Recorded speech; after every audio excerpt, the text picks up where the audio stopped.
नमस्कार दोस्तों। कक्षा 11 के अध्याय 8 गुरुत्वाकर्षण के पाठ 7 में आपका स्वागत है।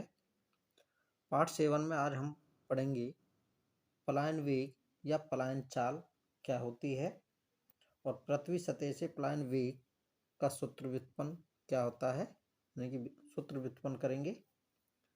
तो सबसे पहले हम टॉपिक पर चलते हैं। पलायन वेग या पलायन चाल क्या होती है।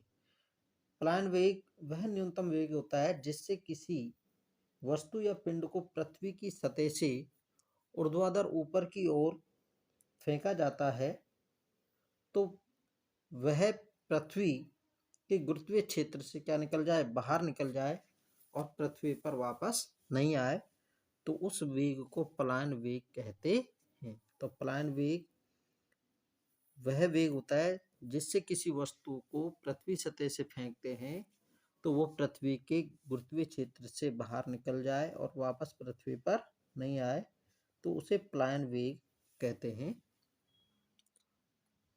तो पलायन वेग वह न्यूनतम वेग है। तो पलायन वेग वह न्यूनतम वेग है जिससे किसी वस्तु या पिंड को पृथ्वी की सतह से ऊर्ध्वाधर ऊपर की ओर फेंकने पर वह पृथ्वी के गुरुत्वीय क्षेत्र से बाहर निकल जाए तथा पृथ्वी पर वापस नहीं आए, तो इस वेग को पलायन वेग कहते हैं। पलायन वेग की कोई निश्चित दिशा नहीं होती है, इसलिए इसे पलायन चाल भी कहते हैं। पलायन वेग की कोई निश्चित दिशा नहीं होती है, इसलिए इसे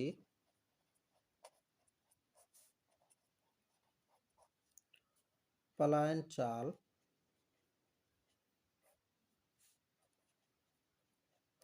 भी कहते हैं। इसलिए इसे क्या कहते हैं, पलायन चाल भी कहते हैं। पलायन वेग का जो मान होता है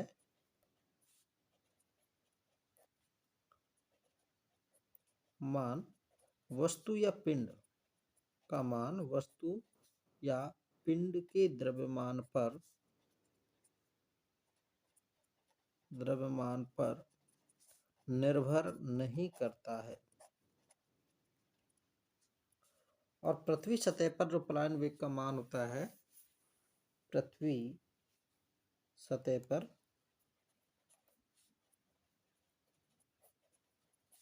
पलायन वेग का जो मान होता है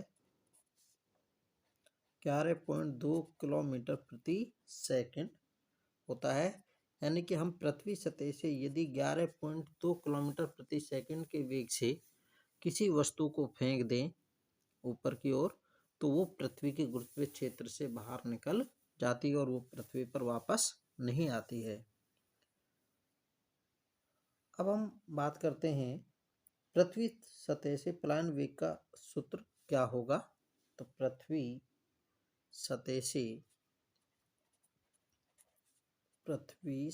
से पलायन वेग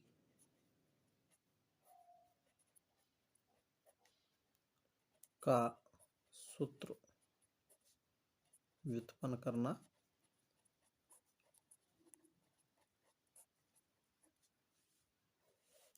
पलायन वेग का सूत्र क्या होगा पृथ्वी सतह के लिए। माना कि m द्रव्यमान की किसी वस्तु या पिंड का पलायन वेग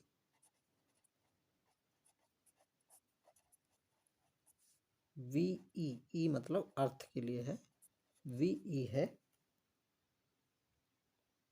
मान लिया कि m द्रव्यमान की वस्तु या पिंड का पलायन वेग क्या है, VE है। तब पृथ्वी की सतह पर पलायन गतिज ऊर्जा हाफ mv²। तो गतिज ऊर्जा के बराबर 1/2 m और वी यानी कि पलायन वेग का स्क्वायर, ये होगी। तथा पिंड या वस्तु की पृथ्वी सतह के लिए गुरुत्वीय स्थितिज ऊर्जा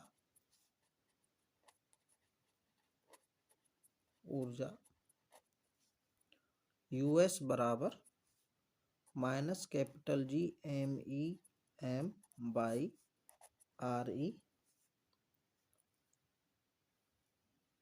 तो यानी कि जब m द्रव्यमान का पिंड पृथ्वी की सतह पर स्थित है और उसका पलायन वेग हम वी दे रहे हैं, तो उसकी गतिज ऊर्जा k होगी हाफ mv²।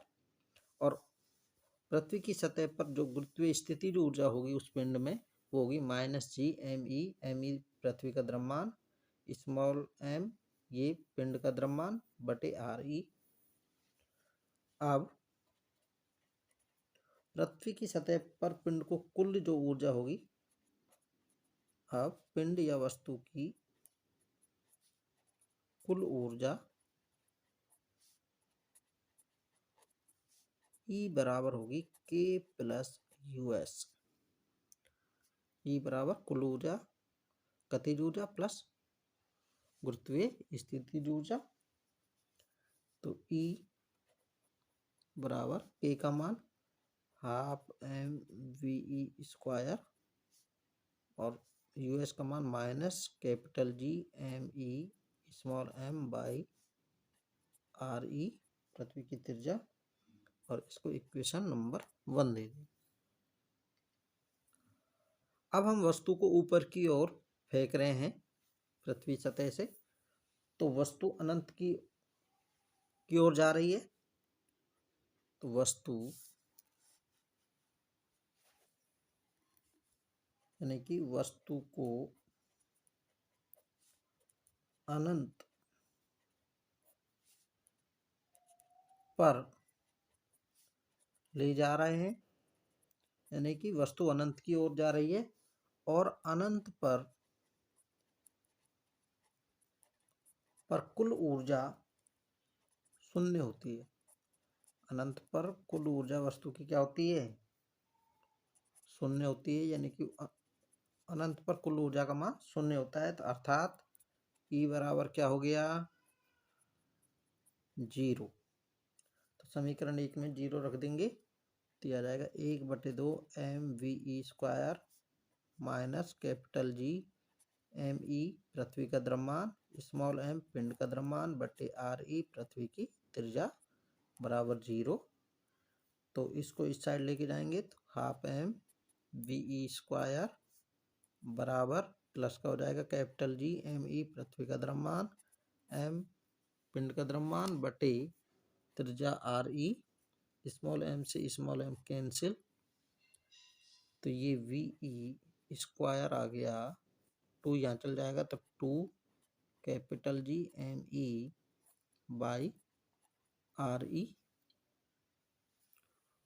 तो पलायन वेग हो गया, पलायन वेग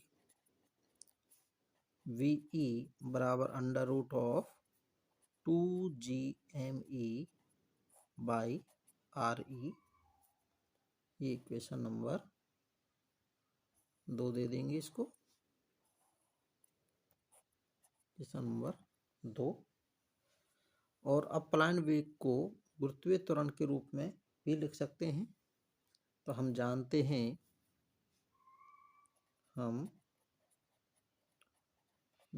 हैं कि गुरुत्वीय त्वरण का मान पृथ्वी की सतह पर होता है GE बराबर G ME/RE का स्क्वायर, पृथ्वी की त्रिज्या का स्क्वायर।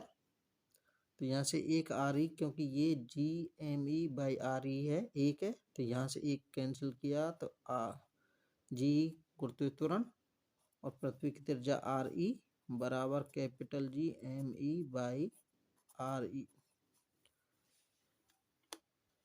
यानी कि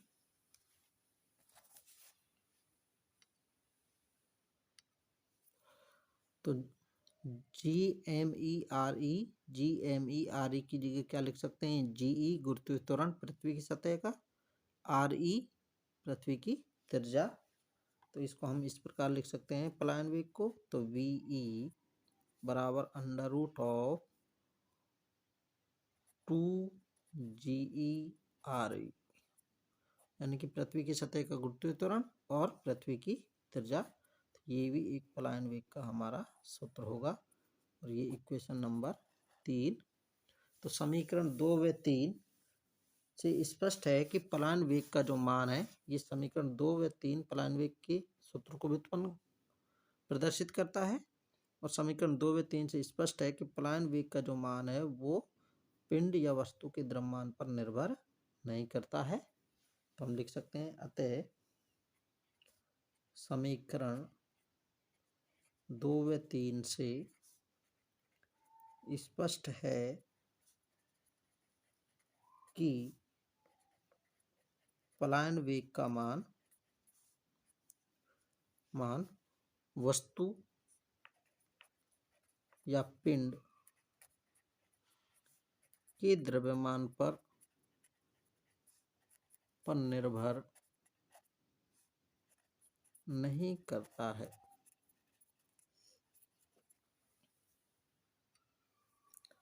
तो हम अब नोट फर्स्ट, पृथ्वी सतह के लिए पलायन वेग का मान क्या होगा। पृथ्वी सतह के लिए तो पलायन वेग का जो सूत्र होता है गुरुत्वीय त्वरण के लिए, VE बराबर अंडर रूट ऑफ 2GERE। अभी हम पढ़ के आए हैं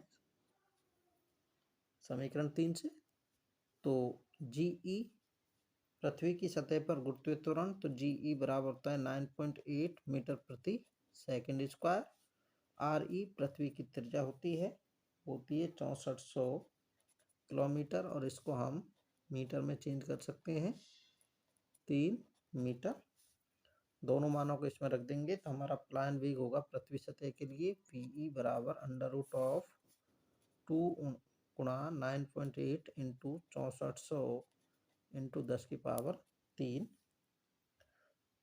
मल्टीप्लाई करेंगे, अंडर रूट लें तो ये आ जाएगा अपने पास 11.2 इंटू 10⁻³ मीटर प्रति सेकंड। तो VE बराबर आ गया 11.2 किलोमीटर प्रति सेकंड। ये पृथ्वी सतह के लिए क्या आता है, पलायन वेग का मान होता है।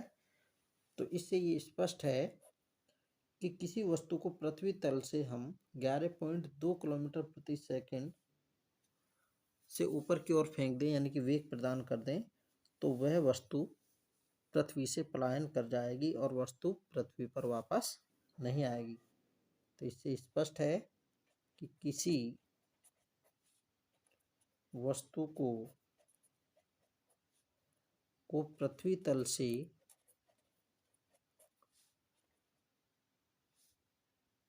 से 11.2 किलोमीटर प्रति सेकंड वेग प्रदान कर दें तो वस्तु पृथ्वी से पलायन कर जाएगी, अर्थात वस्तु पृथ्वी पर कभी लौटकर नहीं आएगी। यानी कि पलायन वेग से हम किसी वस्तु को फेंक दें तो वह वस्तु पृथ्वी पर कभी लौटकर नहीं आएगी। नेक्स्ट पॉइंट है नोट का, चंद्रमा के लिए पलायन वेग का मान क्या होगा। तो वही जो सूत्र पृथ्वी के लिए गुरुत्वीय त्वरण पलायन वेग का है वही हम चंद्रमा के लिए लिख देंगे। तो VM बराबर under root of 2gm into rm। gm जो है वो चंद्रमा पर गुरुत्वीय त्वरण है। चंद्रमा पर गुरुत्वीय त्वरण gm वो पृथ्वी की गुरुत्वीय त्वरण का कितना होता है, 1/6 भाग। और ये ge पृथ्वी की सतह पर गुरुत्वीय त्वरण है। और rm चंद्रमा की त्रिज्या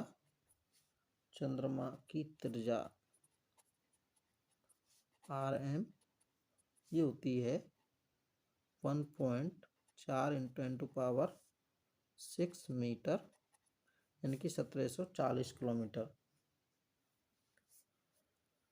दोनों मानों को यहाँ रख देंगे तो चंद्रमा के लिए √2 GE/6 इंटू rm, तो ये हो जाएगा √GE/rm/3।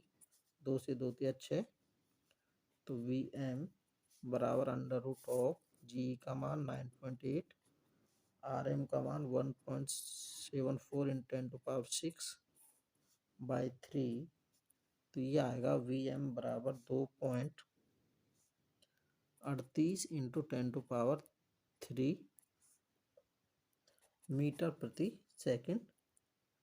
तो इसको हम किलोमीटर में चेंज कर रहे हैं, तो 2.38 किलोमीटर प्रति सेकंड, यानी कि चंद्रमा पर पलायन वेग का मान होता है 2.38 किलोमीटर प्रति सेकंड। यह पृथ्वी की तुलना में लगभग 1/5 गुना होता है। चंद्रमा पर यह मान, यानी कि चंद्रमा का पलायन वेग, यह मान पृथ्वी की तुलना में लगभग 1/5 गुना होता है। तो पृथ्वी की सतह के लिए पलायन वेग का मान 11.2 किलोमीटर प्रति सेकंड, जबकि चंद्रमा पर पलायन वेग का मान जो होता है वो 2.38 किलोमीटर प्रति सेकंड होता है। अब हम बात करेंगे पृथ्वी तल से h ऊंचाई पर स्थित पिंड के लिए पलायन वेग का सूत्र क्या होगा, उसके लिए सूत्र व्युत्पन्न करेंगे। अभी तक हमने पृथ्वी तल पर स्थित पिंड के लिए पलायन वेग का सूत्र व्युत्पन्न किया था। अब हम ज्ञात करेंगे कि पृथ्वी तल से h ऊंचाई पर यदि कोई पिंड स्थित है तो उसके लिए पलायन वेग का सूत्र क्या होगा। तो उसी प्रकार माना m द्रव्यमान की पिंड या वस्तु का पलायन वेग हमने मान लिया VE डैश है। पृथ्वी सतह के लिए VE माना, इसके लिए VE डैश मान लिया। तो पलायन गतिज ऊर्जा होगी पिंड की, पलायन गतिज ऊर्जा के बराबर 1/2 mVE डैश का स्क्वायर। और पृथ्वी तल से h ऊंचाई पर स्थित गुरुत्वीय स्थितिज ऊर्जा तथा पृथ्वी तल से h ऊंचाई पर स्थित पिंड की गुरुत्वीय स्थितिज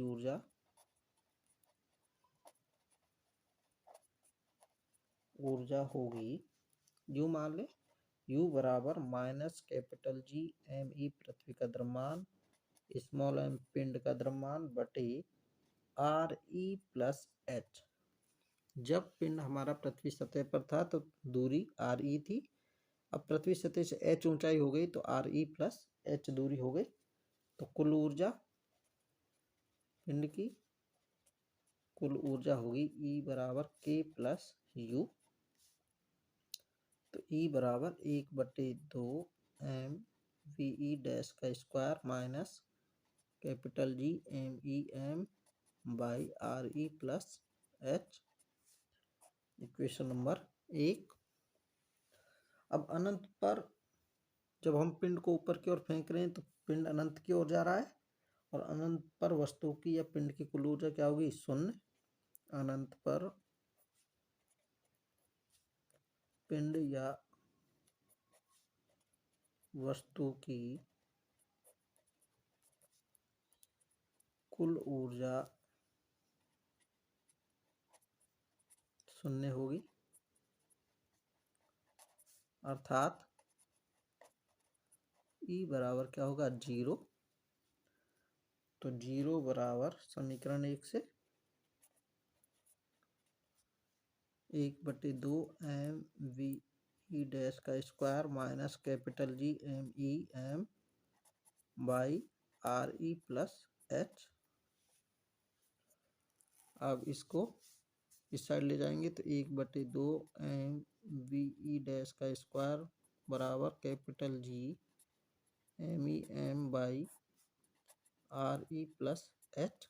स्मॉल m से स्मॉल m कैंसिल, तो ये हो गया वी ई डैश का स्क्वायर बराबर 2 capital G m e m by R E plus H. तो वी ई डैश बराबर under root of 2 GME by R E plus H.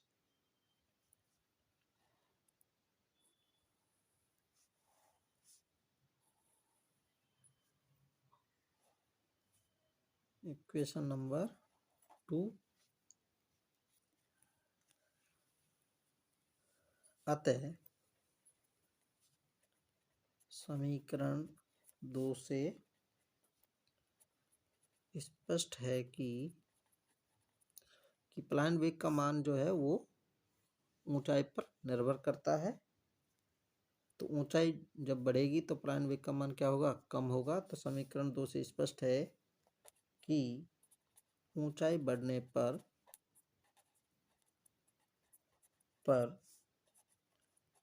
Plan वेग का मान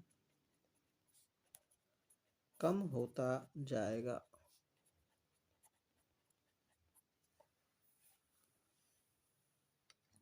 धन्यवाद। इससे नेक्स्ट पार्ट में हम पढ़ेंगे चंद्रमा पर वायुमंडल की अनुपस्थिति, ग्रह, उपग्रह, भू उपग्रह के बारे में, और उनका कक्षीय वेग परिक्रमण काल क्या होता है। धन्यवाद।